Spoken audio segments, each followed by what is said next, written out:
You are entirely stripped down, covered in cold sweat, clutching your chest in the dark. Your heart rate is redlining at a terrifying 180 beats per minute.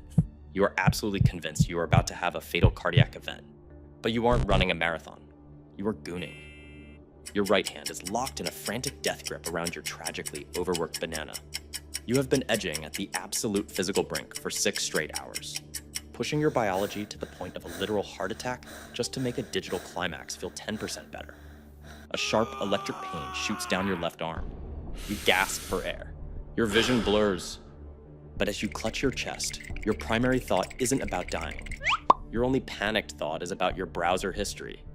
You look at the 84 open tabs across 3 glowing curved monitors. You realize with paralyzing horror that if you call 911, paramedics will see all your fetishes. You refuse to call them. Risk fatal cardiac arrest just to protect your digital footprint. Managing to polish 2 more times and the grande finale finally hits. But the dynamic violently flips. The screens auto-sleep, plunging the room into pitch black silence. Dopamine evaporates from your brain in exactly 1.4 seconds, leaving behind a terrifying void of sheer existential dread. Welcome to being a Gooner. The man who was just commanding a virtual empire of taboo extremes is suddenly crushed by echoing loneliness.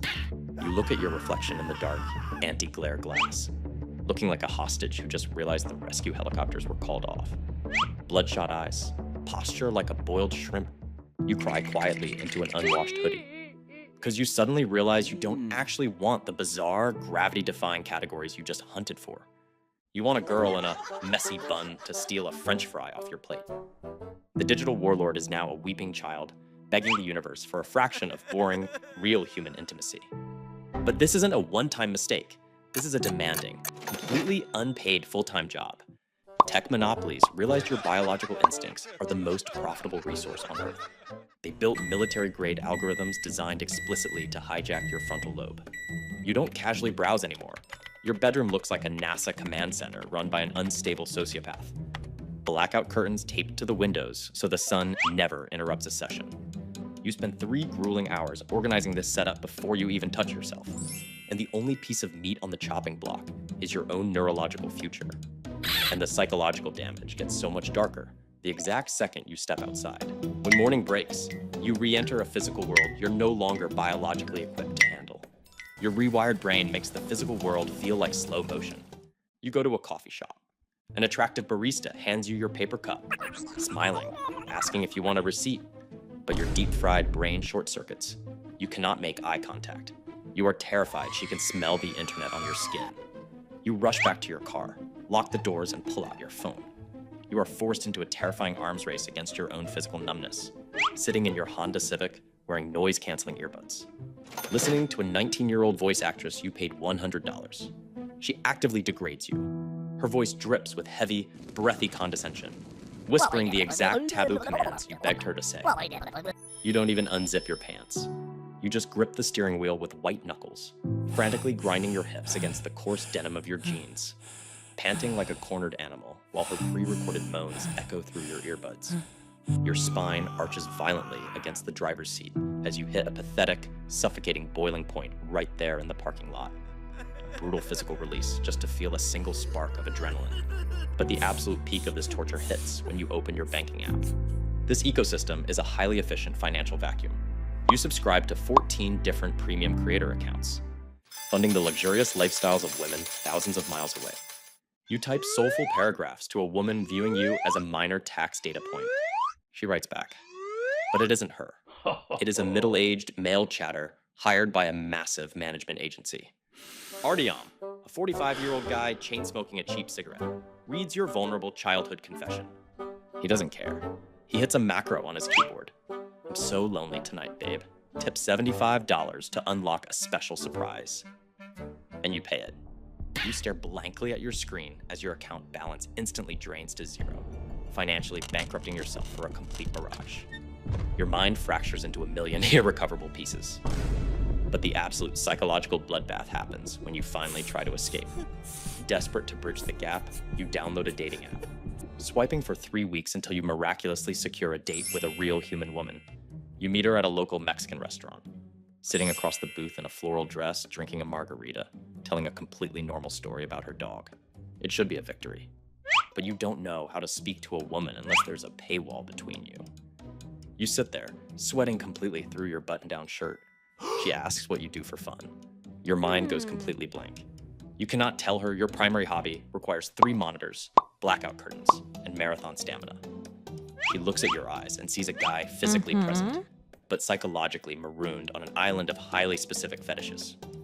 You excuse yourself to go to the bathroom. You lock the heavy wooden restroom door, having a full-blown panic attack because a girl simply asked about your weekend. And what is your first uncontrollable instinct? You pull out your phone. While your date sits 30 feet away eating chips and salsa, you open a private browser tab in a public restroom. You lock the stall door, unbuckle your pants, and sink into the darkest corners of your search history. You scroll frantically with one hand, your other hand gripping yourself in a desperate, pathetic rhythm. Your breathing turns into a ragged, uncontrollable gasp as you hit the point of no return, seeking out the exact hyperstimulating pixels to calm your fried circuitry. Standing over a public toilet, panting quietly, aggressively destroying your dopamine receptors while a real, beautiful woman waits for you to share some nachos, preferring the digital ghost over the actual girl waiting for you. Your body violently shudders through a hollow, miserable release, spilling your very last ounce of dignity onto the cold bathroom tile. You wash your hands, walk back out, and she asks for the check. The date is over.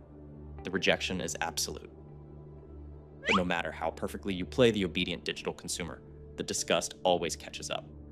Every few months, physical disgust outweighs the dopamine, and you hit rock bottom. You enter the desperate, highly manic detox phase. Delete all premium accounts. Throw away the industrial-grade lotion. Shove your Bluetooth hardware into a dumpster. Stand in the middle of your dark bedroom, declaring to the empty walls you are finally free. The next morning, you wake up at 5 a.m. Do 60 push-ups until your arms physically shake. Take an ice-cold shower, screaming into the freezing water, convincing yourself you are a reincarnated stoic warrior. But the internet economy runs on the world's most sophisticated gambling mechanics, and the house always wins. 3 days later, you are lying in bed staring at the ceiling. Your brain screams at you, treating the lack of extreme artificial dopamine like a critical oxygen failure in a submarine. You scroll exactly 3 times. The algorithm drops a perfectly calculated, weaponized digital landmine onto your feed. It's a 7-second neon-lit clip of an e-girl in elf ears aggressively licking a binaural microphone. But it's over. The room goes completely, terrifyingly silent.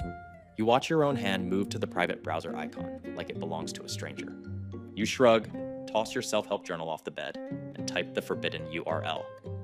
The screen floods your dark room with that familiar neon pink glow. Your hands violently shake as you undo your pants, completely abandoning 3 days of stoic discipline in less than 10 seconds. You don't even enjoy it.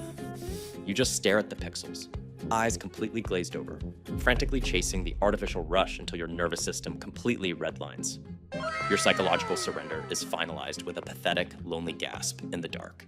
Oh, yeah. Years grind by in a blurred, endless cycle of relapses and digital survival. You age, but you do not grow. Your posture worsens. Your eyes permanently sink into your skull. One day, sitting alone in a crowded coffee shop, you see a young kid at the next table. He is 14 years old, staring at his smartphone, swiping endlessly. His posture is identical to yours. Eyes completely glazed over with that familiar, hollow, deeply desperate glow. Disconnected from the people laughing, talking, and living around him. And for a brief, horrifying second, he looks up from the glass and makes eye contact.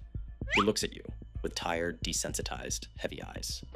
Completely unaware he is standing at the exact edge of the digital precipice you fell off a decade ago. You could warn him. Lean over, slap the phone out of his hand, and tell him to run. But you don't. You can't. You look down at your own hands, at the heavy, possessive, permanent grip you still have on your own device. Realizing with sickening, paralyzing clarity that you are no longer a victim fighting a rigged system. You are a permanent, fully integrated, highly profitable fixture of it. You break eye contact with the kid. Turn back to your screen, open a fresh private tab, and quietly go back to scrubbing the digital toilet of your own mind. You survive it, you endure it, but you never, ever escape it.